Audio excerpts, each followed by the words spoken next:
Hey guys, welcome back to my channel. We are doing a huge after the Costco haul food prep, meal prep. I'm gonna be showing you guys some dinner recipes as well as like restocking my fridge and my food pantry, things like that. I hope you guys enjoy this video, and if you do, make sure you like and subscribe down below. Let's get into it. This is all the stuff we have to bring in. I don't know if you can even see it. It goes way far back there.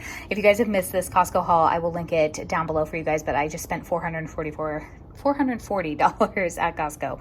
So I got quite a bit of stuff and we need to put it away. We also have these two things back here, as well as some diapers and a chicken.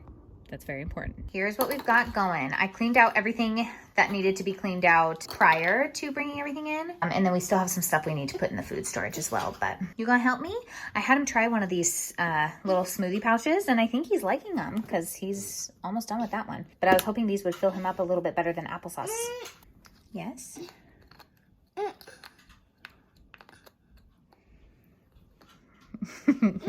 All done?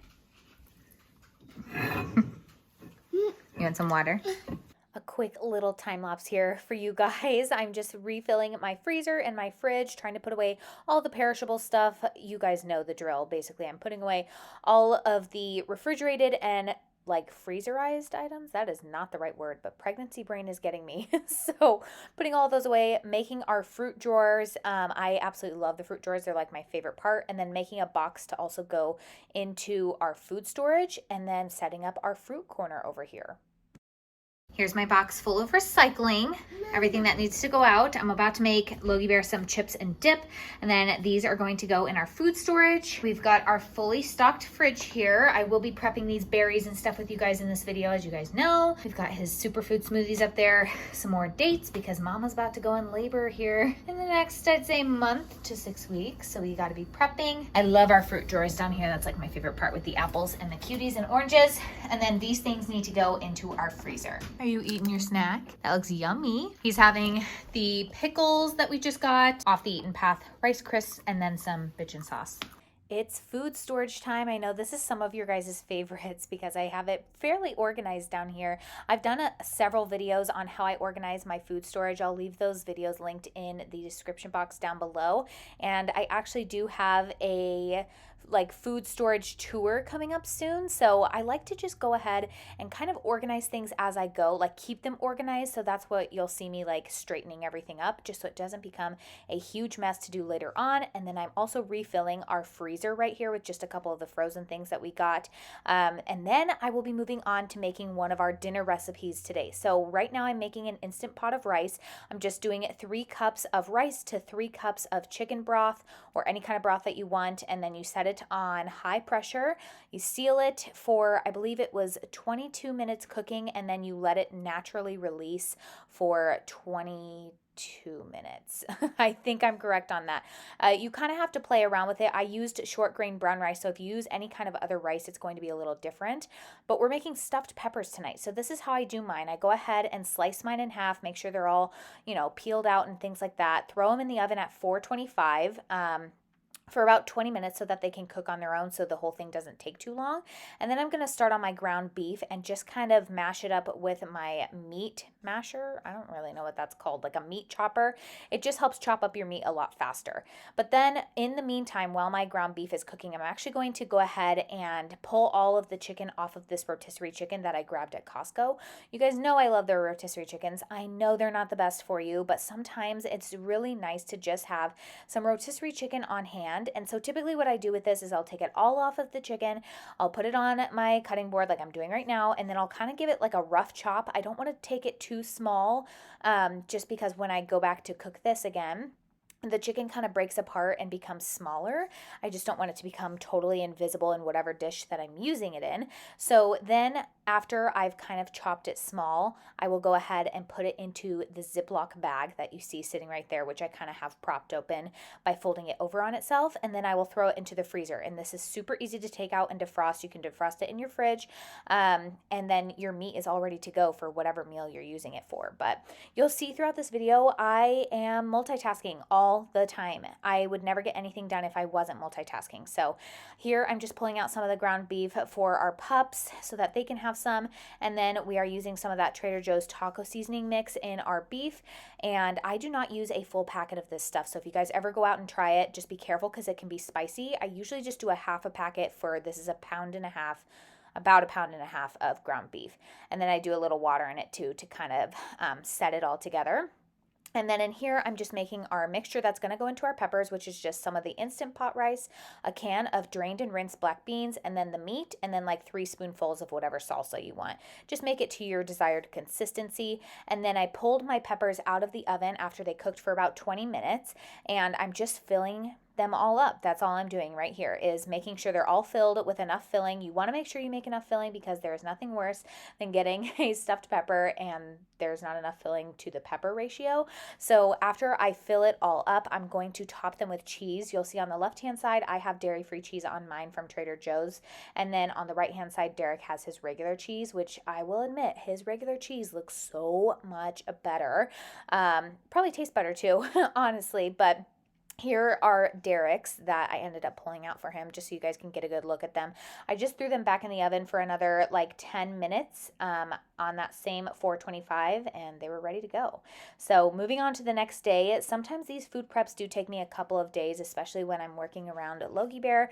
If you don't know who Logie Bear is, he's our little toddler. He is 21 months old right now, and I am also, well, while I'm doing this voiceover, I'm 36 weeks pregnant. So I am trying to manage a lot of things going on all the time. So sometimes, like doing these kinds of things, it really does help me in the end, but it does kind of take a while.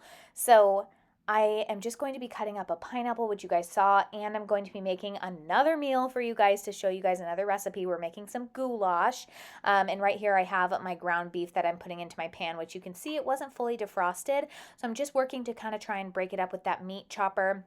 By the way, that thing is so cheap. I'll try and link it on Amazon or something for you guys in the description below. And then I'm throwing in some pasta. We like this Jovial brand. If you are gluten-free, this is the best one I've tried with the best texture, and it doesn't get mushy in like 2 seconds flat. But I do make sure to rinse it with cold water whenever I strain it immediately. You should do that with any gluten-free pasta just because it will keep cooking and then it'll become mush. But as you can kind of see on this pineapple, I had a lot of brown spots. I think I waited a little bit too long to cut these. I definitely waited too long for the second one, which you'll see in just a little bit, but that's okay. I went ahead and decided that I was just going to use these for smoothies. So that's why you see me pull out a plate and not using my plastic bags that I have there. And I'm going to be trying to flash freeze them on a plate first. It wasn't a flash freeze. I freezed it overnight because I was just way too tired to take them out. But I will go ahead and throw these plates, you'll see it'll make 2 plates, into the freezer, and then that way hopefully when I set them into a bag like for smoothies, they won't stick together. I had this problem last time where they totally stuck together and it was like almost impossible to get out. So hopefully I've learned my lesson. Hopefully it works. It seems to have worked a little bit better this time around, but I'm going ahead and doing our second pineapple right here. And I got smart and brought my trash bag into the kitchen so that I would be able to easily throw everything away. And then again, you guys, multitasking. So I'm still cooking that ground beef right there. I'm making sure that's not burning or anything like that, making sure my water isn't overflowing on my pasta, and just trying to get done whatever I can. I will say it is so much easier when I have Derek's help, which is that's why you're not seeing Logie Bear under my feet at the moment. He will be in a few seconds here, but Derek is in the living room with him, just playing around with him, which is so helpful. And you saw me just throw that pineapple. I threw it to Cole. Cole is our golden doodle, one of them, and he loves pineapple. He thinks it's so good, and it's a good little treat for him, so I don't mind him having some. But I'm filling up that second plate right there. This pineapple was probably a few hours from going bad. I waited seriously way too long on this one. But I have a feeling it'll be fine in smoothies, and since I'm freezing it like right away, it shouldn't like keep going bad on me. But I probably have just like a couple months to use it in the freezer. So anyways, can't help but snack while I'm also making food. Does anybody else do that? Leave it in the comments down below if you are also a snacker. That way I know we can be friends. But After my ground beef was fully through cooking, I went ahead and threw in some onion. You could definitely do this before it's done cooking all the way through, but because I am setting some aside for the pups, I don't want to put the onion in until I can pull theirs out. And then you see I went ahead and strained our noodles there, and they're tasting fine. Like I always taste test a noodle. Anybody else? I'm sure you guys do. Or do you throw it against your wall? Because I know that's also a thing that you do with like spaghetti to see if it's done. You throw it against the wall or the fridge or something like that. For some reason, that trick has never really worked for me, but maybe it's because we eat gluten-free pasta. So I'm just letting that onion cook down a little bit in my pot here, and I did go ahead and season my ground beef with a little bit of salt. I didn't really do much else because I'm going to be adding some spices a little bit later to like the goulash sauce, which you'll see here in just a second. I'm just stirring it around, making sure it's not burning. I'm still getting used to using my cast iron pan, which is what I have my beef cooking in at the moment. And I don't know, any tips would be appreciated down in the comments because I don't think I have it figured out at all. But I'm adding 2 cans of diced tomatoes into my sauce, and then I'm adding all of my meat and onions in there as well. I think I need to get a bigger pot because you'll see I'm filling this up to the brim here. I also think I made maybe a little bit too many noodles, but this lasted us for like I'd say like 5 meals. It was kind of insane. We had it for dinner, and then we had it for several days left over, and it was really good as leftovers too. So that's another reason why you want to make sure that you're not overcooking your pasta, is so that when you go and heat it back up, it's not overcooked. So I'm also going to be adding in 2 cans of organic tomato sauce. You'll see that like there, I just went ahead and poured one of them in because I realized I think I needed just a little bit more. So I will link the goulash recipe down in the description box below, because had I have had everything on hand to make it, it would have been even better than the way I made it this night. But I almost forgot my beans, so don't forget your beans. That was Logie Bear's like favorite part of it, which I was shocked because he loves noodles. But the recipe, like the original recipe from this girl, is so much better than how I just made it. But regardless, goulash is a super easy meal to do, and it is so yummy, and it's a total crowd pleaser, which is exactly why I like to make it. It's one of Derek's favorites. The next day, I went ahead and prepped our berries. So in here, I have a fully sanitized and cleaned out sink. I like to clean out the sink with like hot water and soap, and then I clean that out, and then I go ahead and sanitize it with the Force of Nature cleaner, and then I filled it with a bunch of cold water, and then a full thing of Force of Nature cleaner, like a full bottle, if that makes sense. So anyways, my blueberries are in there, and they're going ahead, and I keep wanting to say cooking. They're not cooking, they're cleaning. They are cleaning themselves at the moment. And so I'm going to go ahead and cut up the last mini watermelon that we had. I got this as like an impulse buy when I went to go grocery shopping for my girlfriend, and I went to Costco for her, and she had mini watermelons on her list, and I texted her and I was like, are mini watermelons good? I've never tried them, and they're a little bit more expensive. And she was like, yeah, they are pretty good, especially because watermelon isn't quite in season yet. And she also said that they're so much easier to cut, which she was so right. It is such a hassle to cut a full watermelon. Just even trying to get your knife in there to like cut the thing in half. But I will say it's a way better deal to get just a full watermelon, although it was a lot easier to cut these little mini watermelon guys, and they were actually really good considering they're not really in season. So moving on to more fruit prep, I'm going ahead and freezing some of my bananas for smoothies. So I'm just taking them all out of the peel and setting them on to my cutting board right here, which you honestly could just cut them in half, like super easy, like break them in half yourself, but I was trying to make it all pretty for you guys. And then I'm setting them on a plate and putting them in the freezer. I went ahead and took my pineapple out, and you can see here, I'm having the hardest time getting them off the plate. They're completely stuck to the plate, which I thought, okay, maybe I should have put some parchment paper down, but we're a little bit too late for that now. So I'm going to let them defrost just a little bit off to the side. And here's Logie Bear that I was talking about. He is now under my feet, which made this, I'm not going to lie, a lot harder, but got to get used to it.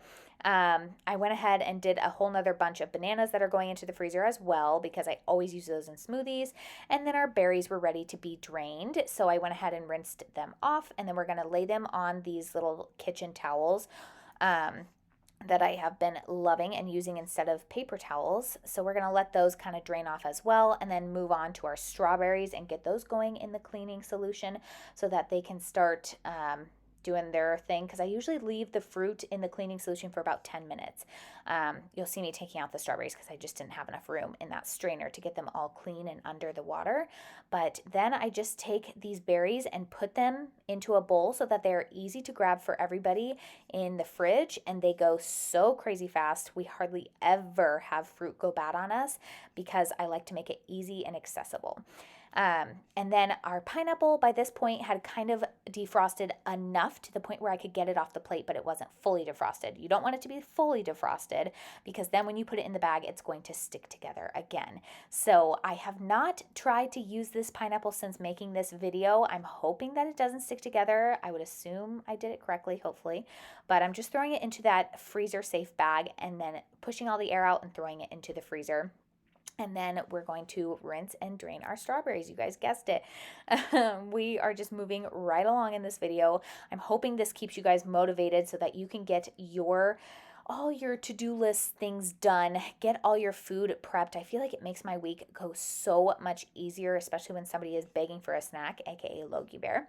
And I know it's hard to see, but this is exactly why I wash my fruit, regardless if it is organic or not. There is so much dirt and just sediments down there that it is worth it to wash your fruit. So I'm letting my strawberries kind of dry on a towel a little bit here, and then I'm moving them to the smallest bowl that I can possible just so it takes up less room in the fridge, stuffing them in there with a little towel, and I'm going to put them in the fridge just like I did the berries so that they're easily accessible for everybody. That is it for my food prep video. Hopefully you got all the motivation you needed for the week ahead. If you guys enjoyed this video, make sure you like and subscribe, and I'll see you next time. Bye!